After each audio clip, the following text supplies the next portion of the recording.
Ladies and gentlemen, ever since the creation of Pakistan, the armed forces, with full support of the nation, have defended the external and internal frontiers of this great country with unflinching resolve, conviction, and pride. The most recent display of the spirit and resolve of the armed forces of Pakistan during Marka-e-Haq, Operation Bunyan-e Marsoos, has further strengthened the trust and confidence of the people of Pakistan on the competence and far-reaching capabilities of its armed forces. By neutralizing all threats with remarkable professionalism, downing advanced assets like Rafale, targeting multiple bases including S-400s, and showcasing multi-domain warfare capabilities, Pakistan has displayed its capabilities and will to defend.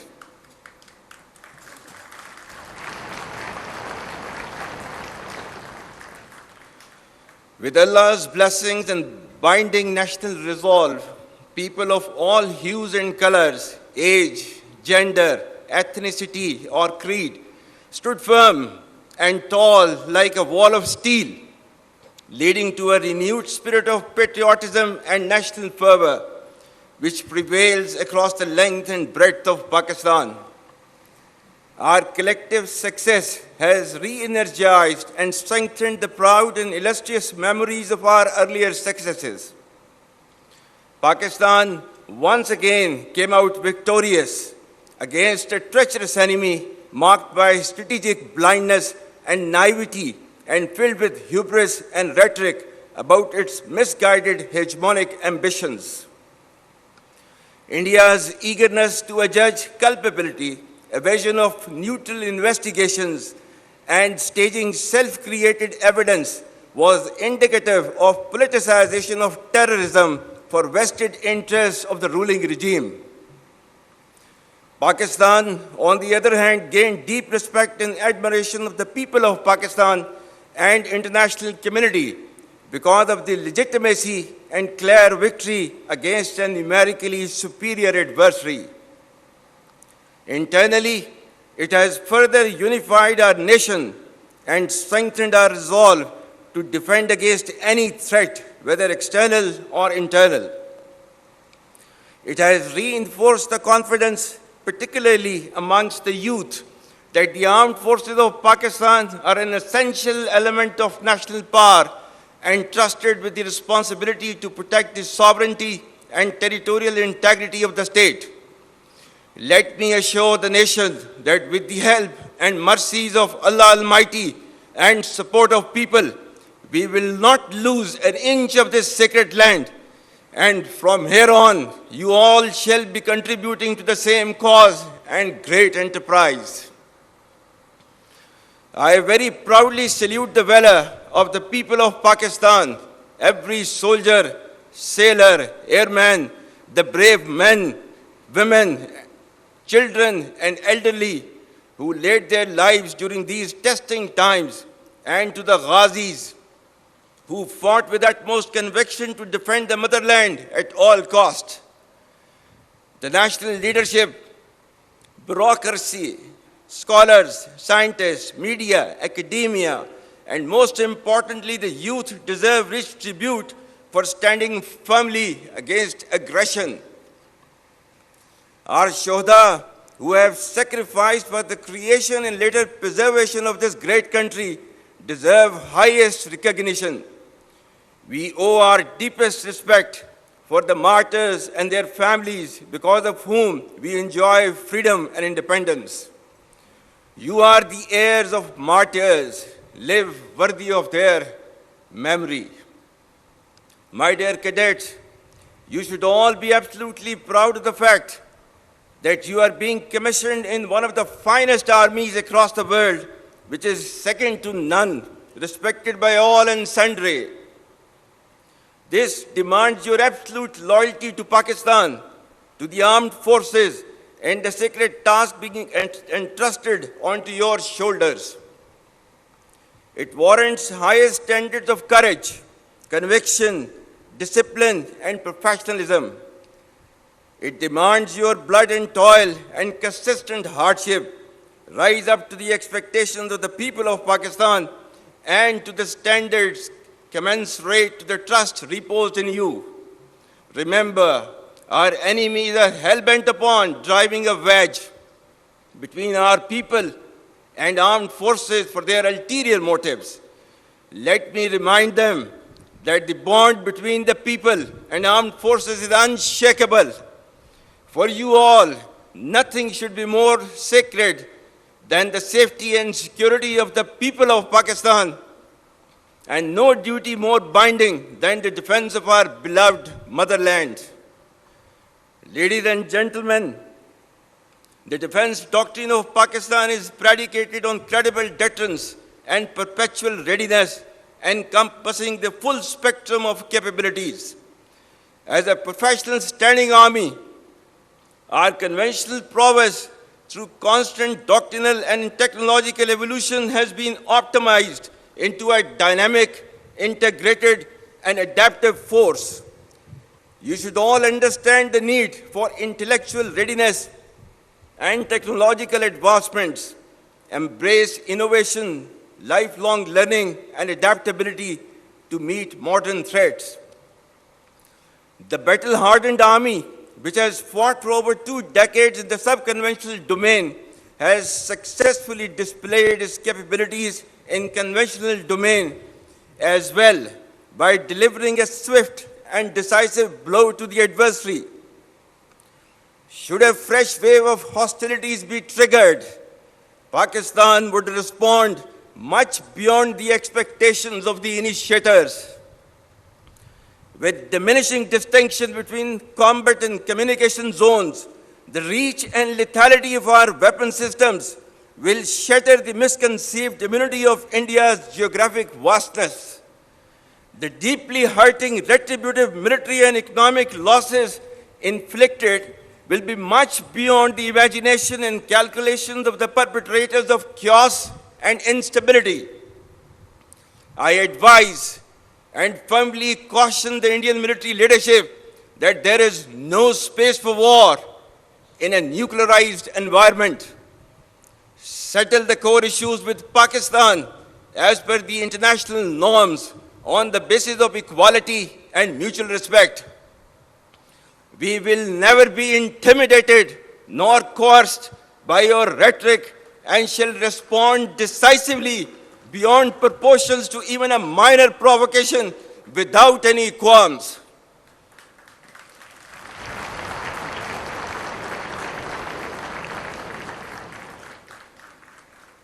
The onus of ensuing escalation, one that may ultimately bear catastrophic consequences for the entire region and beyond, will squarely lie with India. Dear cadets, ladies and gentlemen, the world is witnessing increased fragility and volatility with a discernible shift towards violence as an instrument for attaining political objectives. Amidst the chaos, Pakistan has successfully emerged as a net regional stabilizer in our region. Our relations with key global and regional powers, particularly Muslim countries, have further strengthened. Pakistan has persistently proven to be a key contributor towards peace and stability in the region and beyond. Our armed forces contribute immensely to United Nations peacekeeping missions across the globe. The recent strategic mutual defense agreement with Kingdom of Saudi Arabia is a reinforcement and formalization of Pakistan-Saudi brotherhood and a step towards ensuring peace and stability in the Middle East and South Asia. For people and armed forces of Pakistan, it's a moment of unique pride to reaffirm our faithful commitment to defense of Haramain Sharifain as eternalized by the sublime words of Allama Iqbal, "Ek ho Muslim, haram ki pasbani ke liye, नील के साहिल से लेकर ताबखा के Kashgar."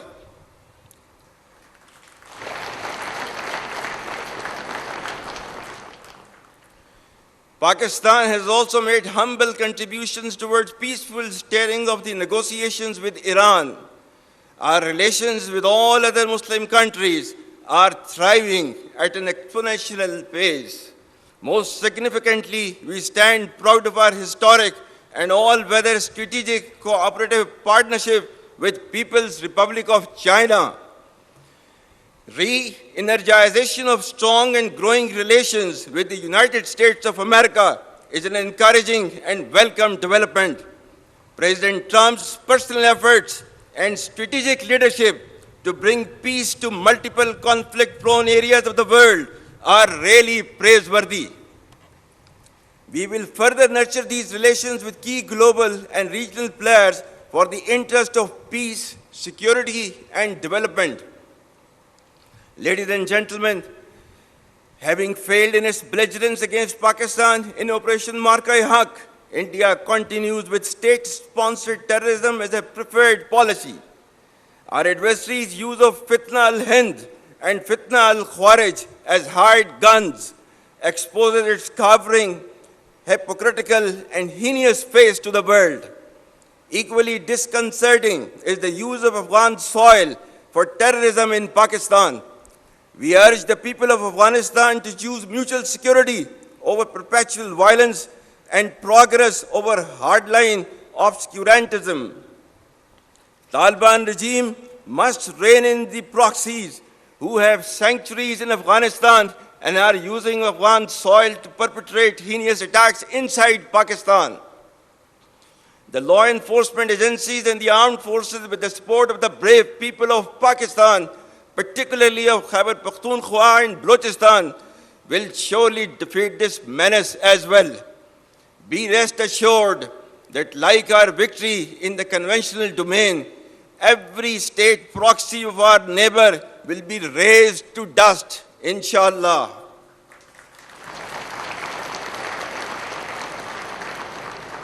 Like we stood firm against a much larger adversary, we shall persevere and never bow before a handful of misguided terrorists having perverted interpretation of Islam.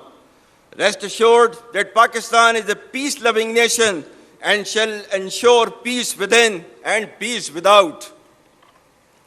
India's state-sponsored terrorism, oppression, and widespread atrocities in illegally occupied Jammu and Kashmir should also come to an end. For how long will the people of Kashmir continue to suffer repression and remain deprived of their right of self-determination?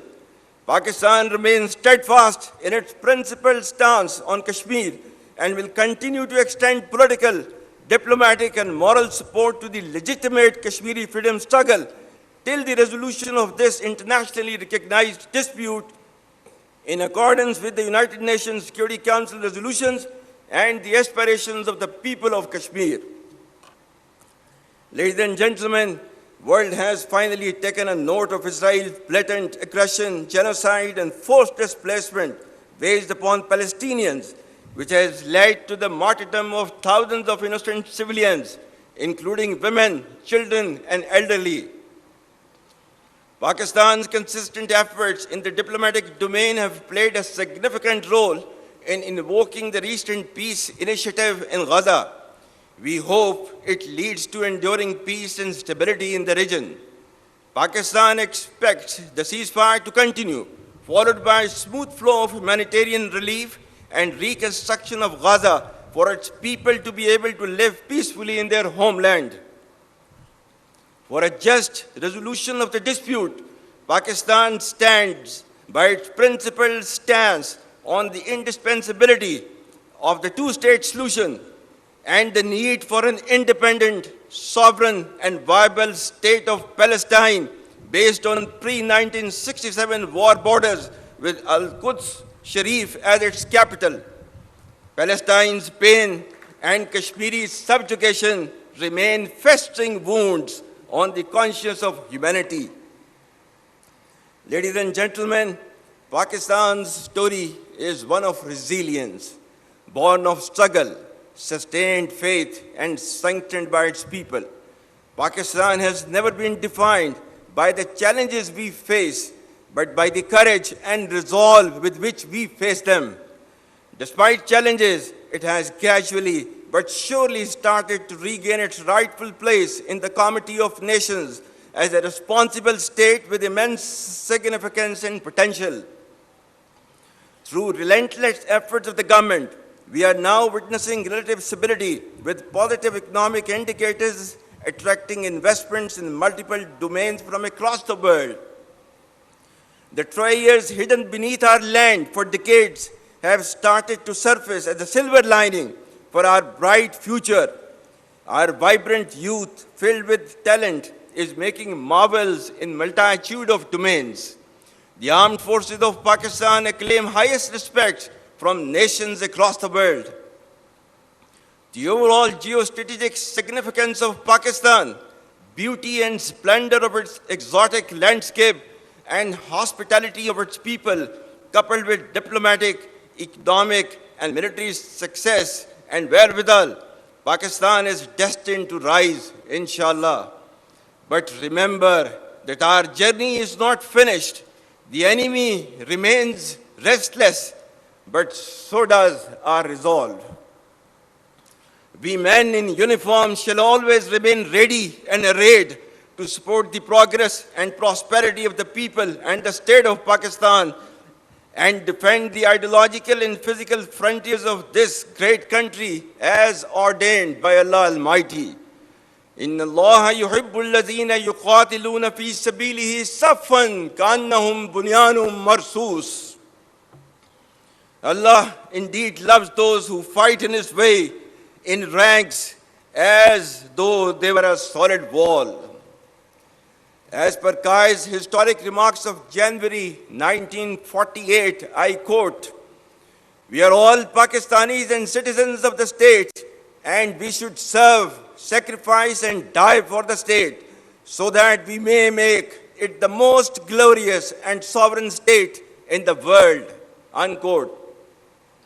Dear cadets, victory is not achieved by rhetoric, but by training, character, and the courage to stand firm and unyielding in the face of odds and challenges.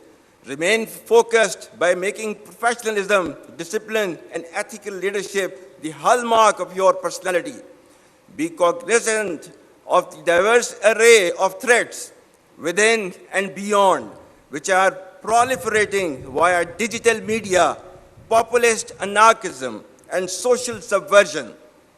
Unfortunately, in the post-truth era in which we live, perceptions bear more weight than reality, and half-truths spread faster than facts.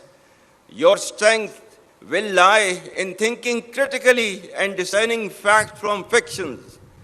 Do not become tools and victims of information disorder encompassing fake news, misinformation, disinformation, and malinformation. You must develop clarity, as in today's world, clarity of mind is power. Dear cadets, ladies and gentlemen, the broad thrust of my message is a reassurance that given Pakistan's potential and rising stature, we need to take on the challenges with grit and determination and lead our country to its rightful destiny.